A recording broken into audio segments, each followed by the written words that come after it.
Café com Semi de número 102. A noção de pecado para o médico ateu. Esse é o tema de hoje. Vamos prestar atenção. Quem tá aí, diga: estou aqui. Vocês estão me vendo bem, me ouvindo bem? Tá tudo certo? O som tá bom? Ai, meu Deus, fala alguma coisa. Estão me ouvindo? Então eu vou acreditar que sim. E o objetivo hoje é falar, então. É boa. Está aí. O objetivo hoje é falar sobre a noção de pecado para o médico ateu, né? A gente não vai falar de Deus, a gente não vai falar de consequência espiritual, de consequência sobrenatural, de consequência pós-morte. A gente vai falar das consequências mundanas, das consequências naturais, das consequências temporais do que é pecado. Então, a partir de agora, eu também não vou chamar o nome pecado de pecado, e sim de vício. Tá? Não é o vício da adição a uma droga, por exemplo, mas é um hábito ruim, né? O vício como hábito ruim.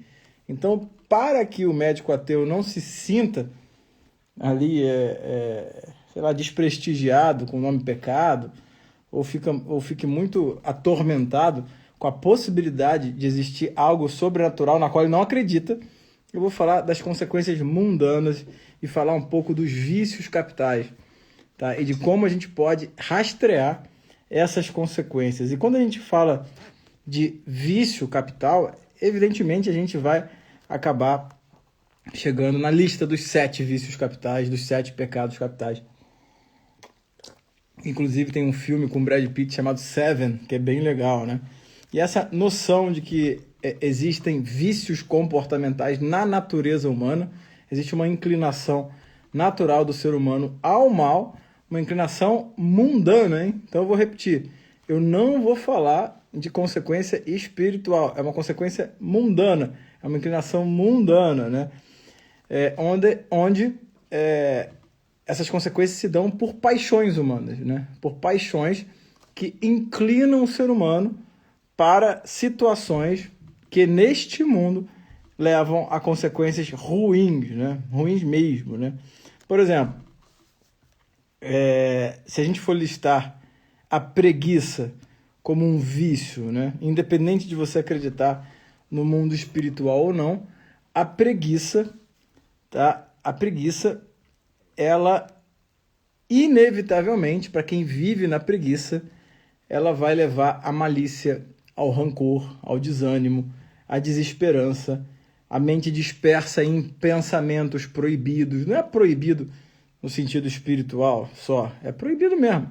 Tá? Se eu estou estudando alguma coisa, se eu estou concentrado em alguma coisa, se eu tenho que fazer um dever, cumprir um dever, a preguiça vai me puxar a ficar pensando em algo relacionado aos meus desejos, né? Então, quantas vezes você não está assistindo aula, mas está pensando na festa onde você vai se divertir, ou você está assistindo aula e você fica pensando que você vai ter que comer alguma coisa gostosa, ou você está assistindo aula ou estudando em casa e vai lá e fica pensando em pornografia e vai se masturbar. A preguiça faz isso, né? A preguiça leva a isso. A preguiça, ela tem isso, né? A preguiça, ela leva a essa mágoa opressora. Qual que é a consequência, então? Que noção que você tem que ter deste vício capital que é a preguiça?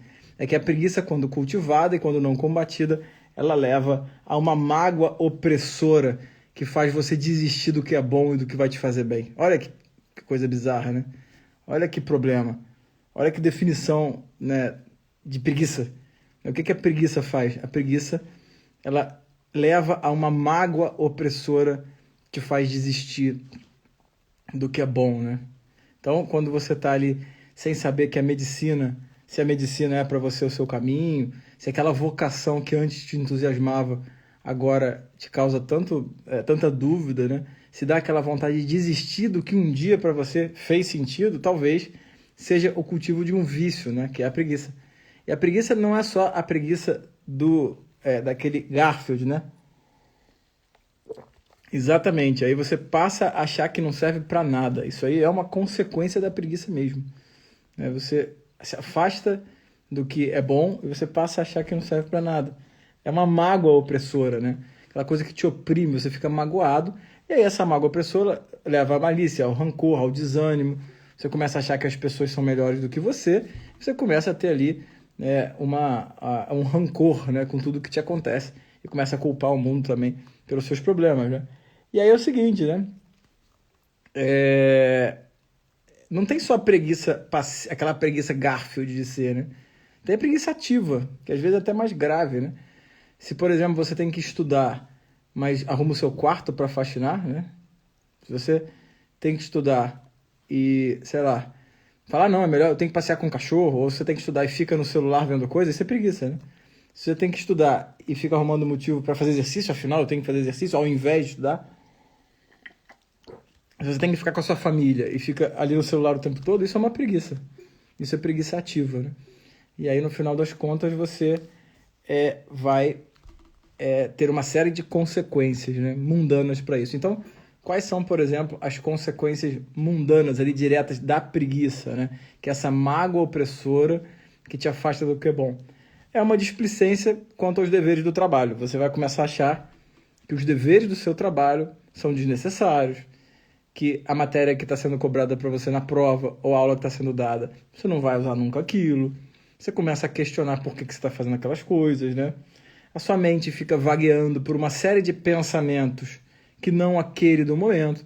Você não consegue prestar atenção na aula, você fica ali com aquela pressa de pegar o celular, você fica com aquela pressa de ir lá para a cantina para ficar conversando. Aliás, não tem nada mais tosco do que cantina de faculdade de medicina, né? Nossa senhora, o conselho que eu daria para vocês é que fujam das cantinas, né? Cantina é um problema. Tá? Então, qual é a consequência direta e imediata da preguiça? Essa live vai ser longa, então deita aí, tu pega uma Coca-Cola, porque eu vou falar de todos os vícios capitais. Estou começando pelo primeiro, que é a preguiça. Então, o que vai acontecer? Você vai ser displicente quanto aos deveres do trabalho, você vai ter a sua mente vagueando por uma série de pensamentos que não aquele do seu dever imediato. Você vai se desanimar com frequência. Uma das consequências diretas da preguiça, né, desse vício, é o desânimo frequente, né? Você volta e meia se desanima. E cada vez mais você precisa de mais cargas emocionais para te animarem. E aí vira um problema a sua vida, porque nesse contexto jamais estudar, ir para a faculdade, trabalhar vai te animar, né? Você se desespera, né? Você se sente desesperado. E aí se você for nesse contexto, de repente, alguém que não tem uma noção do que é exatamente o ser humano, se você bobear, você ganha um diagnóstico de TDAH, por exemplo. E, na verdade, você é um preguiçoso e não tem TDAH nenhuma, você tem um mau hábito, né? Você se incomoda com quem consegue, você fala mal de quem consegue. Essa é uma característica da preguiça, né? E cada vez mais a apatia se instala, né? Cada vez mais a apatia se instala. Uma dica, então. Como que se ataca a preguiça? Se ataca a preguiça, primeiro, em dois outros vícios, que é a gula e a luxúria. Tá? Esses três vícios eles ficam bem juntos, tá? Que são vícios bem viscerais, vamos dizer assim. E aí, Thiago? Aliás, estou precisando falar com você, cara. Depois eu vou entrar em contato contigo aí. Thiago Batalha, meu querido amigo. Então, esses três vícios, eles andam juntos, né? Então, como é que você vai atacar a preguiça? Você tem que atacar a luxúria e a gula. Não tem muito jeito, sabe? É uma coisa meio que estratégica, tá? Porque a gula e a luxúria, elas estão aí junto, né? Com a preguiça, que é ali a sensualidade, que não necessariamente é a sensualidade genital, né? É aquela sensualidade em tudo, sabe? Tudo você fica pensando se estão te desejando, se você deseja, quem você deseja. Você começa a rebaixar o ser humano, o corpo humano, ao nível de uma lata de cerveja, né? E fica ali prestando atenção só nas curvas, definindo as pessoas pela beleza física, enfim, e querendo saber o quanto que as pessoas também te desejam ou te acham bonita, te acham atraente, acham você, sei lá, você fica ali em torno desse ambiente sensual, né? E também da gula, né? E a gula, ela também não precisa ser só também a gula em excesso de comida, pode ser a gula em bebida, né? E ali você precisa no final de semana beber e tomar cerveja para poder relaxar, afinal você tem direito, né? Então se você não ataca a luxúria e a gula, você também vai ficar refém da preguiça, né? Então a preguiça é isso, né? A preguiça é um vício egocêntrico, né? Você tem que se agradar, né? Você vai ter que se agradar. E aí a pessoa que vai se instalando na apatia da preguiça, ela extingue a possibilidade de caridade, né? Porque você vai ter que se agradar tanto, né? Ter tanto conforto e ter tanta informação como na preguiça ativa que você acaba não conseguindo olhar para o outro, né? É aquela pessoa que fica ali de frente para um celular, enquanto o outro está na frente dela falando, né? Você está ali com seu pai, com seu amigo e tal, no celular, né? Tem gente que está o tempo inteiro com o celular na cara, né? Andando, né? Você tem que se esforçar para isso não acontecer, né? E aí as virtudes que você precisa ter, lembrando que o oposto de um vício é uma virtude, né? É um hábito bom, é a diligência, que é o esforço em combater essa preguiça física, tá? Então você tem que se colocar em alguns desconfortos. Minha sugestão é que você tenha horário para as coisas, horário para tudo mesmo. Acorde na mesma hora, todo dia, 7 vezes por semana. Tá? Tem horário para fazer atividade física, tem horário para estudar. Se você não consegue estudar 2 horas, estuda 10 minutos. Tá? Mas naqueles 10 minutos você pega e estuda, entendeu? E é muito fácil identificar um aluno preguiçoso, porque ele tem pressa na anamnese, né? Porque a preguiça e a pressa andam muito juntas. Então, aquele aluno que tem pressa em fazer para acabar e ficar mais tempo sem fazer nada, né?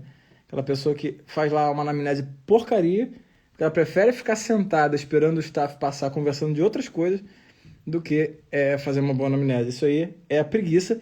E esse movimento, inevitavelmente, acaba em destruição da saúde mental e apatia. Pode ter certeza disso, né? Um outro vício também é a inveja.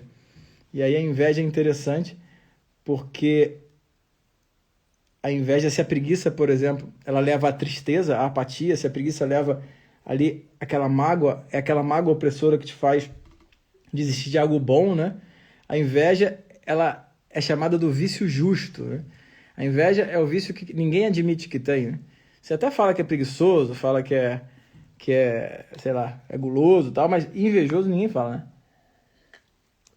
Por quê? Porque a inveja é um vício justo, né? Se a preguiça, por um lado, traz um prazer físico, ainda que a consequência seja ruim, como eu já falei, a inveja, quando você está tendo a inveja, né? Você acaba também se incomodando demais com aquilo, né? Ninguém suporta tanto, né? Ficar com inveja, né? Então é isso. Né? Se a gula, você está lá no momento de gula, bebendo, se divertindo, ninguém se diverte ou tem prazer físico, como na luxúria, né? Com a inveja, né? A inveja, ela é justa, porque do mesmo jeito que você sente, ela já te bate, né? E a inveja é o seguinte, né? Quais são as filhas mortíferas da inveja, né? É o ódio, é a calúnia, é a maledicência, é a alegria na tristeza alheia, né? E o desgosto com que os outros têm, né? Olha, se você sente vontade de falar mal dos outros, ainda que seja verdade o que aconteceu, por exemplo, se alguém no Instagram fala uma besteira e você já quer tirar foto e compartilhar aquilo ali, você é invejoso, você é invejosa, tá? Não tem outro jeito, né? É você invejoso. Se você às vezes tem até uma certa alegria com quem se dá mal com alguma coisa, isso aí é fruto da inveja. Não que você tenha inveja daquela pessoa, mas você é uma pessoa invejosa, que vai invejar os outros que têm alguma coisa que você não tem, né? E aí, a grande dica para inveja é imitar quem é bom. Isso é importante, né? Você fala assim, cara, eu vou imitar essa pessoa, né? Primeiro, você vai exercitar a gentileza, a cordialidade, né? Você vai tratar bem dos outros, isso aí é uma dica boa. Você vai tratar bem as pessoas, mesmo que você não sinta vontade, tá? Se você olhar para uma pessoa e tiver vontade de falar mal dela, você vai tratar bem. Se você tiver alguém falando mal de alguém para você, você vai tentar defender a pessoa, no que é defensável, lógico. Se não tiver o que defender, você não vai defender, mas também não vai acusar. Você vai mudar de assunto, né? E você vai imitar as pessoas que são boas. Você vai procurar pessoas virtuosas, pessoas que você quer imitar, e você vai imitar essas pessoas. Isso é fundamental, né? Você tem que fazer isso, porque senão a inveja vai te corroer e você vai virar aquela pessoa que de forma muito irreverente critica todo mundo e odeia, e tem ódio aos outros. Tá? E nesse momento onde as pessoas se odeiam, né, na verdade, existem pessoas muito invejosas, isso é verdade. Então, não inveje, imite, escolha pessoas para você imitar. entendeu? Escolha mesmo, pega aí algumas pessoas e fala assim, eu vou imitar essas pessoas. Pessoas com quem você convive, né? E imita as pessoas boas, porque você vai ver que primeiro você imita e depois você começa a ser que nem as pessoas, né? Primeiro você é igual bicho, né? Bicho filhote, né? Sei lá, o cachorrinho ele começa a rosnar fingindo que ele já é adulto, mas ele não é, ele não tem a capacidade de proteger, né? Depois, uma hora ele fica grande, é igual você. Você vai imitar alguém que é virtuoso e depois você acaba sendo virtuoso ou virtuosa, entendeu? Não espera, não acha que primeiro vem a disposição da alma, né? Lembrando que alma, pra galera aí, pros médicos ateus, não tô falando de alma, eu tô falando de alma como algo natural e mundano, hein? Não se escandalizem com isso. Então, pense nisso em relação à inveja.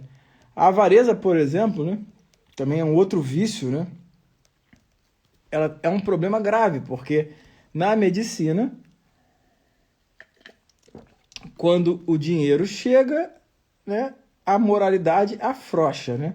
Aqueles médicos jovens que entram na medicina dizendo que amam a medicina e que querem ser pessoas éticas e pessoas boas e trabalharem com segurança, com o oferecimento do primeiro plantão, do primeiro posto de saúde, tudo isso vira um monte de justificativa para poder pegar esse dinheiro, né? Você assume o posto de saúde para pegar o dinheiro no final do mês.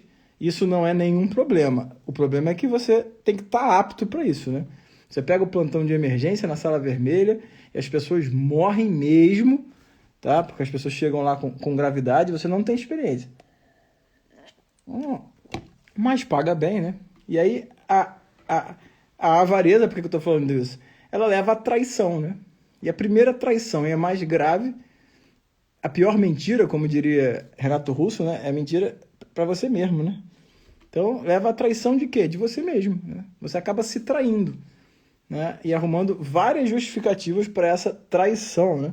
Você se trai, você se engana, você frauda, para poder assumir um plantão que você não tem a menor capacidade de assumir. A menor. Eu sei disso, você sabe disso, mas você assume, porque afinal, enfim, tem N justificativas aí. E assume logo o plantão de sala vermelha, né? Olha aí, que bizarro. Por quê? Porque você tem a sensação que não tem o bastante, né? Que não basta ter o CRM, afinal tem muita conta para pagar. Afinal tem muita coisa para fazer, né? Passa 6 anos da faculdade dando despesa. Aí no dia que ganha o CRM, automaticamente já tem que produzir muito dinheiro, né? Não dá para viver com salário de residência ou com um trabalho sob supervisão, né?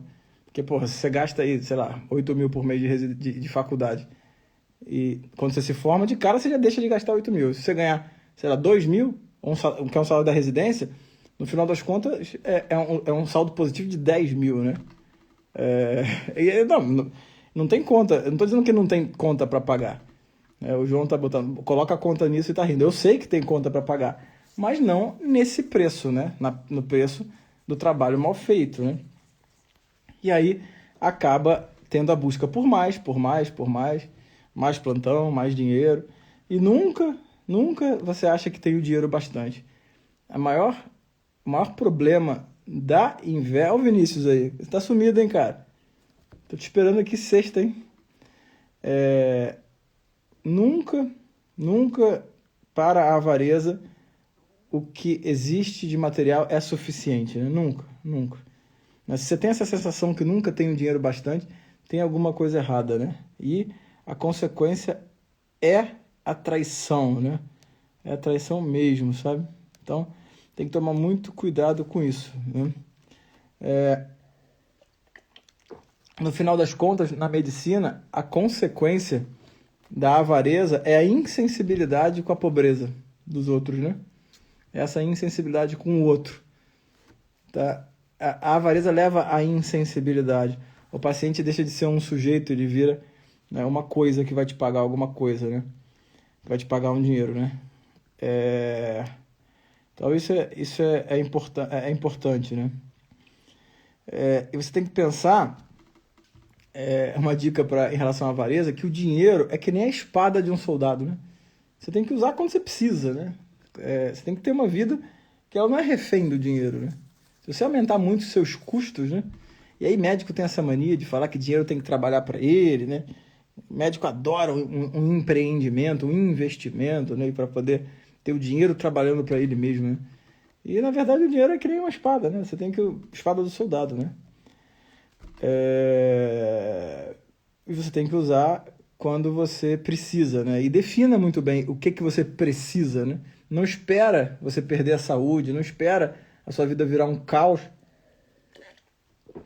para você aí então falar, né? Ah, não, eu preciso. A gente precisa de tão pouco para viver, né? É muito ruim isso, né? Você chegar ali no final da vida, no meio da vida, e falar assim: ah, nossa, mas a gente precisa de tão pouco para viver. Não, a gente já sabe agora. Então, assim, você tá novo, você tá ouvindo o que eu tô falando, já começa agora com essa história. Igual aquele filme do cirurgião, né? Tem um filme de um cirurgião que era super grosseiro, super ganancioso, sei lá.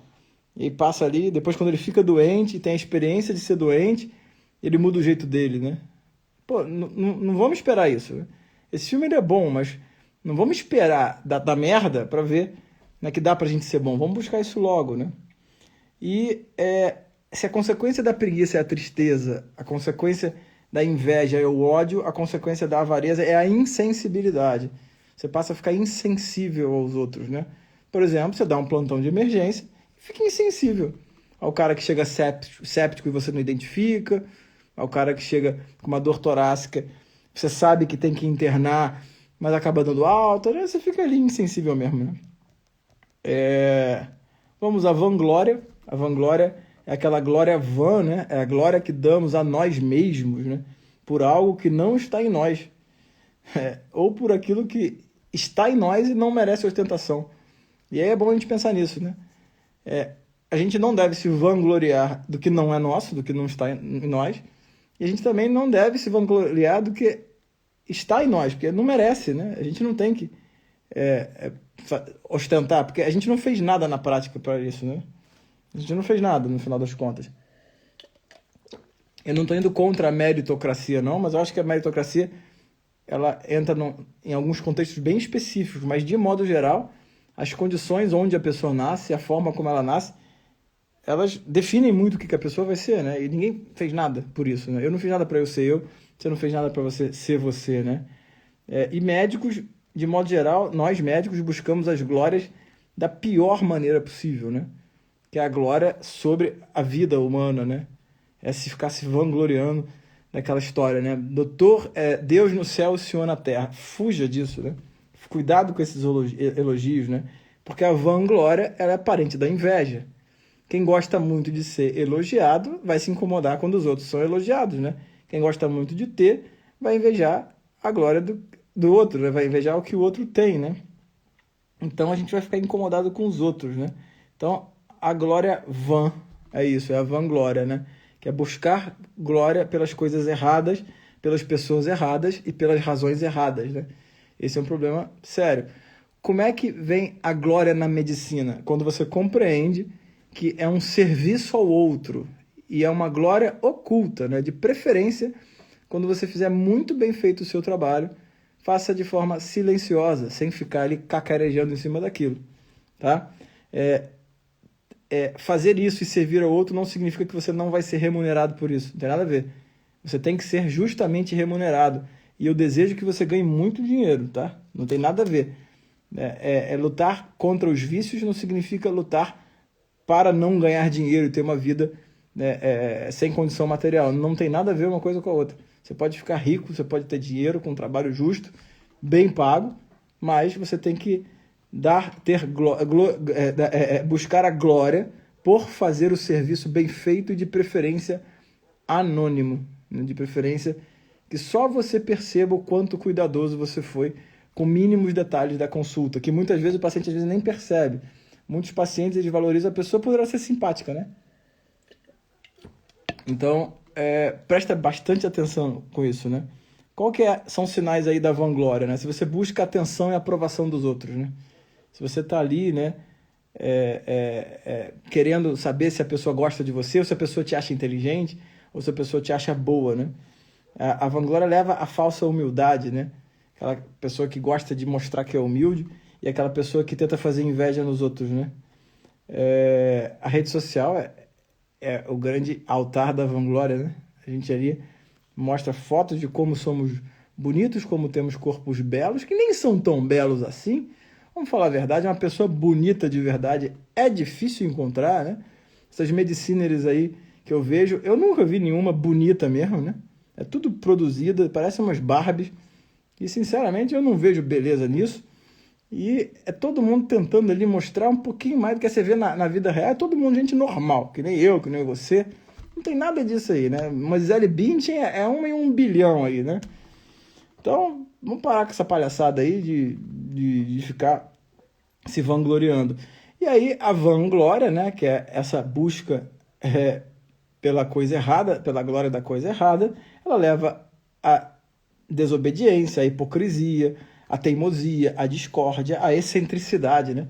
Essas pessoas meio excêntricas que gostam de ser meio figuraça da turma, sabe? Que gosta de ter um negócio meio diferentão, né? Aí vem aí as tatuagens todas, né? A galera adora botar uma... a galera adora botar aí umas tatuagens meio excêntricas aí para mostrar que é meio diferente, né? E aí umas coisas aí para vanglória, né? Você realmente acredita que falar sobre você melhora a sua imagem? Melhora a sua imagem para quem é retardado que nem você, né? Você acha que tentar mostrar superioridade te faz superior, né? Você discute isso com os outros o tempo todo, né? Fica discutindo política, né? Você faz isso. Você desobedece seu professor, seu preceptor. Você tem dificuldade ali em entender que ele manda e você obedece. É essa a regra dentro de uma faculdade. O professor manda, o aluno obedece. Então, não quer dizer que o professor é melhor que o aluno do ponto de vista ontológico, né? Mas ali naquela situação, ele manda e você obedece. Se você tem dificuldade de entender isso, com certeza você é uma pessoa fraca. Porque a fortaleza é a virtude que enfia o cacete na vanglória, né? Qual que é o ponto-chave disso, né? Você buscar algo grandioso, mesmo que ele não seja glorioso aos olhos do mundo, né? Fazer uma boa consulta clínica, dando bastante atenção àquela pessoa que de repente nem está entendendo o quanto você fez por ela, e você entende aquilo ali e guarda aquilo em silêncio para você. Essa é a glória verdadeira. É algo muito grandioso, mas que não é grande para os olhos do mundo, né? E aí, é isso, né? Tem que ter essa compreensão. Indo para a gula, que é bem legal, né?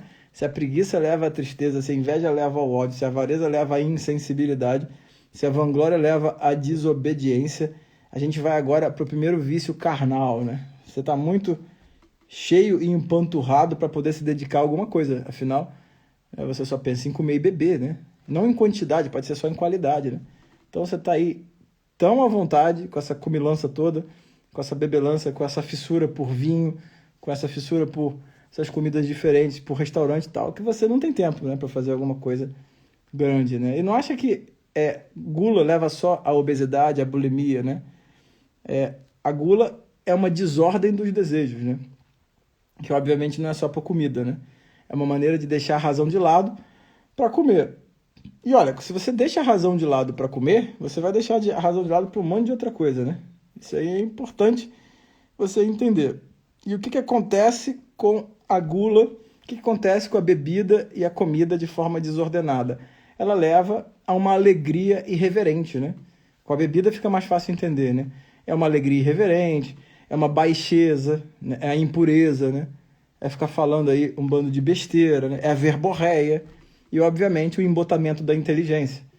Um sujeito que é muito irreverente, que fala coisa baixa e fala demais, né? Ele está a quilômetros da inteligência, isso é óbvio, né?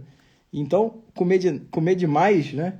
Ficar ali refém da comida pela gula, tem uma consequência mundana, que é a burrice, né? É a burrice.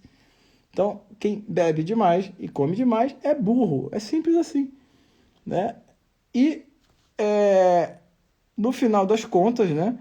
A gula, ela vai te dar prazer ao corpo, né? Você vai ter um prazer corporal. E aí, como é que você vai lidar com a dor, né? Porque a gula, a preguiça, a luxúria levam à cultura do analgésico, né? Que é aquela vida sem dor, né? Se você não consegue negar ali uma comidinha gostosa, ou se você tem que tomar sua cervejinha todo final de semana para poder, afinal, ter o seu descanso merecido, olha aí a gula e a preguiça, além de você embotar a sua inteligência, você vai ficar completamente despreparado para quando vier a porrada na vida.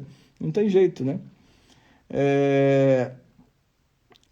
Como é que então a gente tem que lutar contra a gula? É fazer dieta sempre, né? Fazer dieta sempre. Não é entrar em dieta de vez em quando, é fazer dieta sempre, né? Não tem jeito.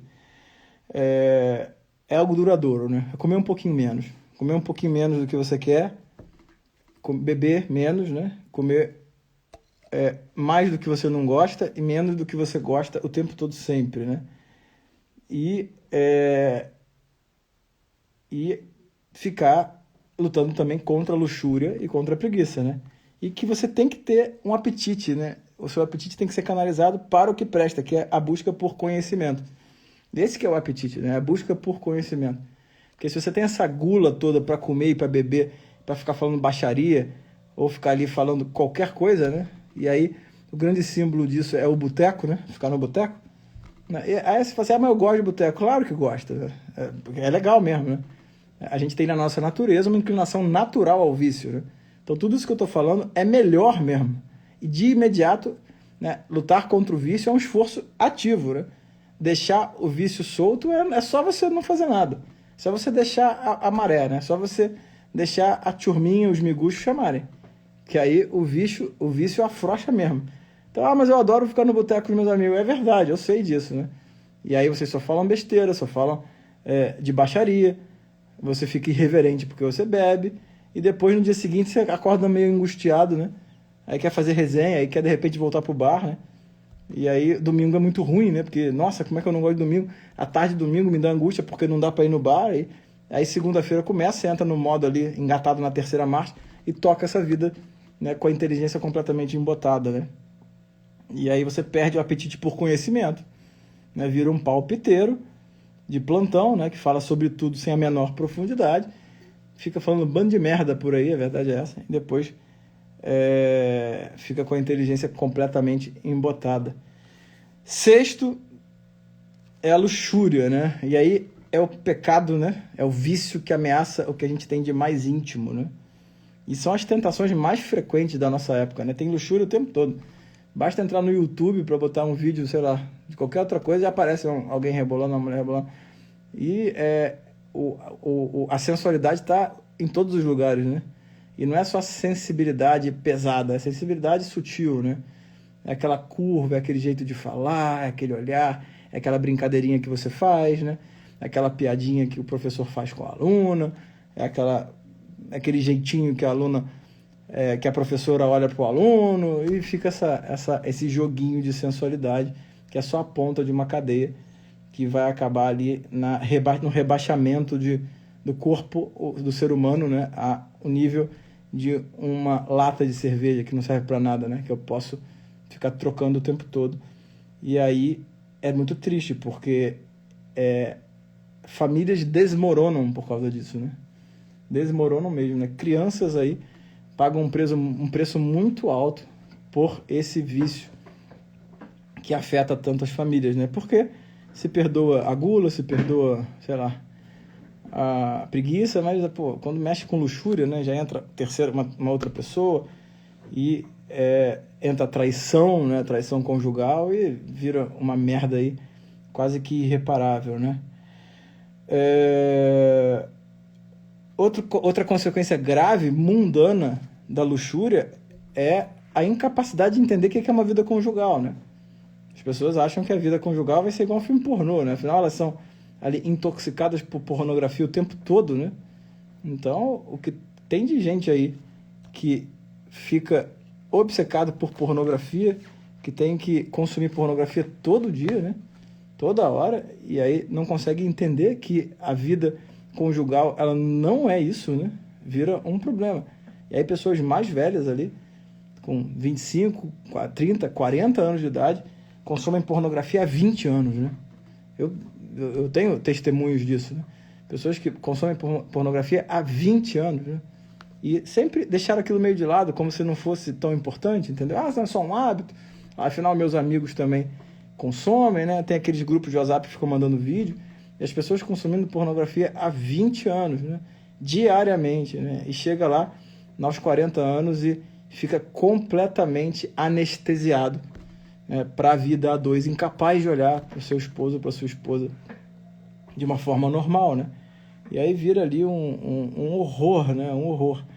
E tem um detalhe, né? Porque com a luxúria não se negocia, então não adianta, tem que fechar os sentidos mesmo. Então se você fica andando na rua igual o ventilador de teto, né? Passou alguém, você já está ali olhando, né? Você vai tombar. Então, com a luxúria não se negocia, né? São as tentações mais frequentes, são os maiores oferecimentos que existem, né? E os seus precursores são a preguiça e a gula, né? Então, quer atacar a preguiça, bate na luxúria e na gula. Quer atacar a luxúria, bate na gula e na preguiça. Então não tem jeito, tem que bater nas três. Tem que bater na luxúria, na gula e na preguiça. Porque senão vai dar merda. Vai dar merda agora, nessa vida. Nesta vida, não estou falando na vida espiritual. Afinal, estou falando para médicos e médicas que são ateus, entendeu? Não estou falando de consequência espiritual, estou falando de consequência mundana. E quais são as consequências mundanas da luxúria? A inconstância, a precipitação, o amor próprio, o ódio às regras, o apego ao presente, o horror ao futuro e o ódio à sua profissão, né? É o ódio às regras, é o apego ao presente, é o apego àquilo ali, àquele momento. No final das contas, você trabalha, mas para poder ver a pornografia depois. Você trabalha para poder sair na rua, ir no Tinder, sei lá, e arrumar alguém para transar, né? E você vê que você vai acabar odiando o seu trabalho, né? Isso aí é inevitável, né? Então não tem jeito, né? E não dá para dialogar, tá? Não dá. Não, mas não é só... Não, mas é porque eu só vejo aqui... Instagram não tem problema. Cara, não dá para dialogar, tá? Não dá para dialogar. E não existe... Aí eu vou fazer uma afirmação importante. Não existe ninguém que consuma pornografia, tá? E que seja uma pessoa séria. Não existe. Tá? Não existe. No íntimo, você sabe do que eu estou falando. Não existe ninguém confiável que consome pornografia. Não existe. É alguém que é inconstante, que é precipitado, que tem um amor próprio ali inflado, tem um apego a um presente e um horror e um medo ao futuro. Tá? O consumo da pornografia, ele é diagnóstico. Se você consome pornografia, você pode ter certeza que você não é um sujeito confiável. Entendeu? E por último, a ira, né? A ira também tem uma manifestação corporal, né? Você fica ali taquicárdico, com raiva, seu peito ele esquenta, né? E aí, quais são os sinais da ira, né? O que é a ira, na verdade? É a falha em usar a razão, né? Para lutar contra um impulso de destruição, né? Isso aí é natural, a gente tem esse impulso mesmo. Mas é a falha de usar a razão, né? Para lutar contra o impulso que você tem de destruir uma coisa que te desagrada, né? No final das contas, a ira leva a um inchaço da mente, né? A indignação, a blasfêmia, a insultos, né? E aí todo mundo que explode, depois se arrepende, né? Isso é fato, né? O cara explode, depois você vê, o cara estourado, explode. Pelo menos ele não leva desaforo para casa. Mentira, né? Ele leva outras coisas para casa, né? Tudo bem, ele pode não levar o desaforo, mas ele leva uma cabeça inchada, um mau humor. Ele chega em casa puto, vai contar para a esposa que brigou na rua e vai ficar aí 1 ou 2 a 3 dias, né, reclamando e falando mal disso, né?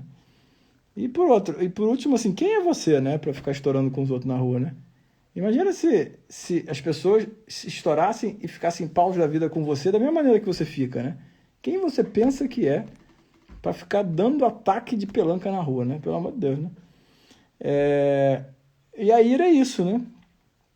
A ira, ela é essa explosão, né? Essa explosão que a gente tem quando a gente é contrariado, né? Não tem jeito, né? A gente tem que usar a razão para vencer a ira, né? E, de preferência, não andar com ninguém inflamado e também não inflamar ninguém, né? Então, se tem alguém aí muito estressado, não anda com essa pessoa, não, né? É importante você pensar assim, né? E... Então, era isso que eu queria falar. Já me alonguei demais, estou há 40 minutos falando. Eu fiz um resumo, na verdade, das lives que eu fiz, né, há um tempo, sobre os 7 pecados capitais e a medicina, mas eu achei que usar esse termo aí pro médico ateu ia ser mais convidativo, porque além de eu ter sido bloqueado no Instagram quando eu usei o termo pecado, porque não pode, provavelmente eu vou ser bloqueado também agora, eu achei que usar esse título aí, A Noção do Pecado para o Médico Ateu, fosse mais convidativo para vocês que acham que pecado tem só consequência espiritual. Não.